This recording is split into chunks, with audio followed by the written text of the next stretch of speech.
After completing the month-long trip up the Queensland coast, here I sail from Thursday Island in the Torres Straits to Darwin, crossing the Gulf of Carpentaria to the Wessel Islands, and then the rest of the Arafura Sea to Darwin. It's Monday the 12th.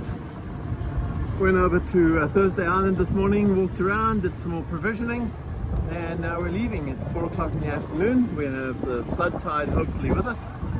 This is the landing at Horn Island, and then this is the anchorage. I was kind of in the middle there.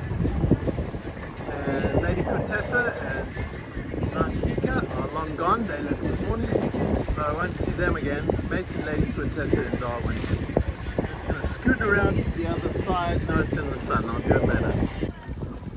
And here's Thursday Island. Much more built up. It's the administrative centre of the place after all. Bunch of commercial boats on moorings here, but nobody anchored, no yachts. There's one of the ferries that goes across to the other side. Really fast, costs $14 one way, Australian. Yeah, it's nice provisioning. I wish I'd walked up to the hill, but now it's hot and muggy. Well, we definitely got the tide right. The water is flooding out fast. You can see all these little whirlpools here. We get swung around every now and again. And the wind's not blowing that hard. We're doing 7, sometimes 7.5 knots out between all these islands. We're just surrounded by islands. Yeah, it's pretty cool, really. That's Thursday back there. It's a helicopter landing right now. This is called Hammond over here. Can't even remember the names of the others. There's a Wednesday Island back over there, and turning forward again, this over here is Friday Island. Now, as far as I know, there's no Saturday Island. There's a rock called Gibber Rock underneath the smooth patch here, with the rough water on the other side, either side of it. And it shows at low tide. Actually, you can see it there, sort of darkish object. Dan, you would not want to hit that. I think they have a bloody great big marker on it.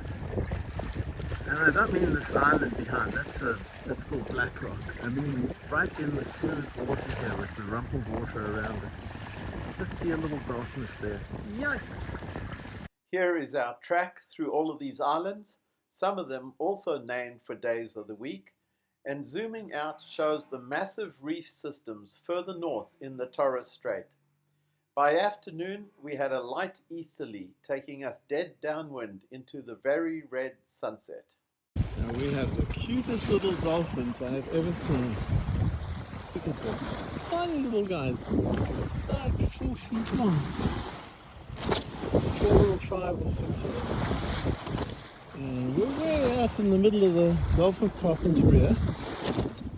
And they are just out here having fun. Obviously found a nice distraction in us. Look at that. 1, 2, 3, 4. Where's the others? We also had very red sunrises. This morning we have a tiny attempt, a sea spout. I've never seen them. That cloud looked a little ominous when we went under it, and it had some weird wind in it. And now there's this clearly spinning thing going down. I wish it would go to the water. That would be really cool. Let's see how our spout is doing. It's not getting bigger or smaller. Oh, it was a comfortable night because I mowed it until 10. But then a little bit of breeze from the south came in, and I've been sailing ever since. Long day at last. Well, it's Wednesday the 14th. I mentioned this military style ship that was going past us from south to north, our stern about a mile or so away. And now it has turned around and is coming back to investigate us. No AIS. So I don't know what the score is. Guess we'll find out soon. They haven't contacted us by radio surprised they're coming right alongside us. I wonder why they don't call.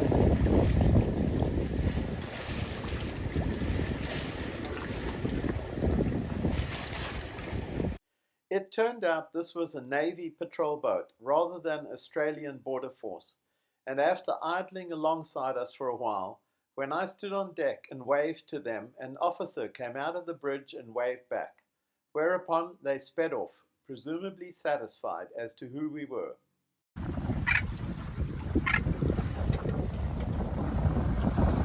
That was a sooty turn, and 2 of them spent the night on board, sitting on the outboard engines, and in the morning they were together on the right one.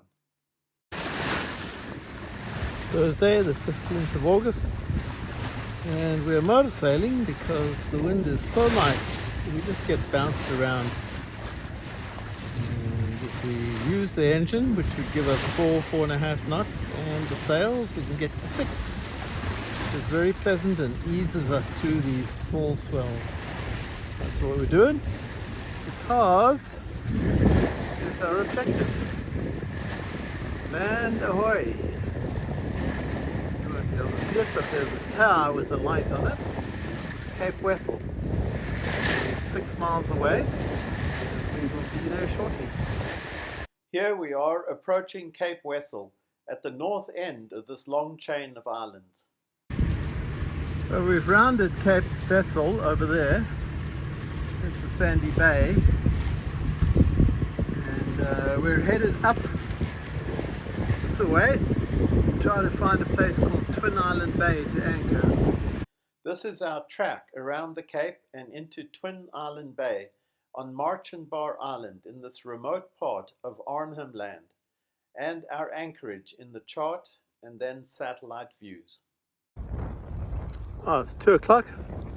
We made it into Two Island Bay. There's going to be a lot of wind noise, so I'll narrate over it. But first, show you people have strung up stuff on the beach here that they've found. Anyway, here goes the wind. This bay goes all the way around here. It's the continuation of it. This is the first island. There's the entrance that we came in. There's the second island. And that sandbar gets exposed at low tide. That's going to be late tonight, so I doubt we'll be able to walk out. I see no sign of crocodiles anywhere, so I'm going to paddle in on my surf ski rather than bother with the dinghy. I could see these tracks with binoculars from the boat, and they are clearly tracks of a large reptile. See the actual prints here very clearly, and then the tail being dragged. It clearly went up this way, forced its way up here, did something up there, came around, and then you can see its track back down again here, going that way. Either a leghorn, big leghorn, or a small croc. And I haven't seen any other signs of a croc yet. Going across here, and you can see its prints all the way through here. And then went up the other side here. You can see the little place it went up. And actually over here, I think, is where it came down originally. And there you can see sea change in the back. What a glorious spot. I have it all to myself, of course. Came in on the yellow surf ski. You can see its tracks coming down and back up here. And this is the little backwater that it was visiting. Probably a good spot to hunt fish that are trapped at low tide. You can see a lot of fish in here, and the tide's just coming in, it's just filling. The hanging stuff I saw from the boat turned out to be quite elaborate. Well, it's quite the collection of flotsam and jetsam. You've got cushions here from a sailboat of some kind, and a gas tank, floats, bottles, a whole cabinet. Another gas tank fan. It's called the Sunset Bar. Very cool. Sand is so hot. And then over here is the bungalow.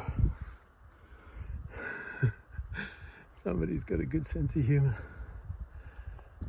Here's a fairly big shark, probably a nurse shark, just ambling along through the channels here, hoping to chance upon something. Oh, it's Saturday, 17th of August. We've had an absolutely gorgeous day sailing down here.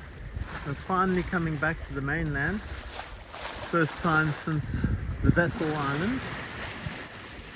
And beautiful blue sky, not a cloud in the sky. And this is our first encounter. This is an island called New Year Island. I don't know who discovered it and named it. Would you be surprised if it was Cook on New Year's Day, 1771? But I might be wrong. Anyway, we're gonna go past. There's no anchorage here, and in any case we're hurrying down. And we're going to go sail overnight and get into the beginning of the straits that go into Darwin. Got a tower on it here with the light, warn people, and that's about it. There's a bit of a fringing reef all the way around it, and that's it. Well, that's it for New Year Island. It's a low, sandy, scrubby looking island. Remotely conceivable you could anchor off the spit at the western end here. I see some birds landing there, but the book does not describe any anchorage here. You've got to go to the next island for that. I never could find out who had named this island. Each day the sunsets and here the sunrise became more red as we sailed further west. This is a local container cargo ship called Territorian. They have this sort of landing craft type design. They go up a ramp and use a forklift to unload. It's Sunday the 18th of August. Crossing this bay, don't know its name. There's a point over there. I'm not sure this is going to be clear, but at least 7 fires that I can count along this shore. Hence all the smoke I've been smelling, plus the blood red sunsets and sunrises. Bushfires, grass fires I presume. And up ahead here is Cape Don. We go around that, we're going to go into the Dundas Strait. And we're timing it so that we have the flood tide with us, which has meant that for the last 4 or 5 hours, 6, we've had the ebb tide against us, and hence we are having to motor, which sucks, but that's the way it goes. And the wind has just died completely. We had a nice breeze earlier, we were motor sailing quite effectively. Now we're only doing about 3 knots against this 2 knot adverse current. But that's what the rest of the day is going to be like, either with the current or against it. Here we round Cape Don and enter the Dundas Strait between the Coburg Peninsula on the right and Melville Island on the left. A somewhat daunting place with strong tidal currents and some huge sandbars. I had bought the Navionics charts for Australia just so that I could use the tidal flow information they provide here that iSailor does not. Here the tidal flow indicated by the arrow was gently against us as we entered the strait, hence our speed was low at 3 knots. But in a few hours the tidal flow turned in our favour and we sped up to as much as 6 knots. Later we encountered a cross flow, and luckily by now a reasonably strong northerly had filled in and helped us along at up to 7 knots as we went through a constricted passage, where eventually the flow eased, and by the time we were approaching Darwin the next day it had turned against us and we were down to 2 to 3 knots. Darwin has several marinas, all of which have locks to enter them as the tides are extreme here. but I no longer had liability insurance, so could not access them. Instead, I anchored in Fanny Bay, a large, shallow bay that meant we were at least a mile from the shore, requiring long and sometimes wet dinghy rides in and out to shore. I took no video and few photos of my 3 days in Darwin, visiting with 3 boats, Boren and Lisa on Nakika, who were anchored near us, and David and Serena on Lady Quintessa, and Mike and Andrea Golding on Traverse, both of which were in Cullen Bay Marina at the bottom of the satellite view. The highlight of my stay was the nearby Museum and Art Gallery of the Northern Territory. They happened to be showing the entries in their annual Aboriginal and Torres Strait Islander Art Awards, which I enjoyed a lot. Outside the museum, this couple were painting 2 pieces, but I had to cut the audio as a bus was idling nearby.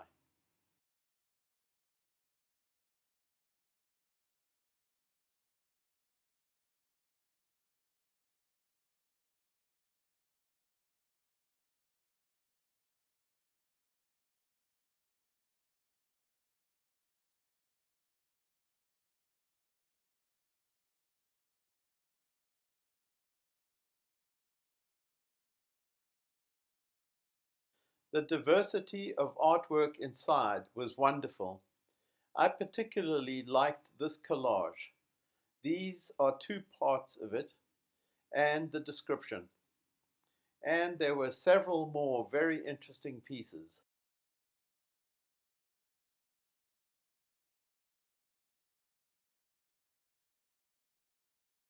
I particularly like this intricate woven tapestry, and here is the winning piece and the explanation. The museum also had the remains of Sweetheart, a huge saltwater crocodile that sadly died while being captured, as described here. Crocodiles were a common theme in Darwin, including on this water tower, and I was glad not to have been eaten by one. In the next episode, I sail from Darwin to Ashmore Reef, a rather convoluted sail to a remarkable place.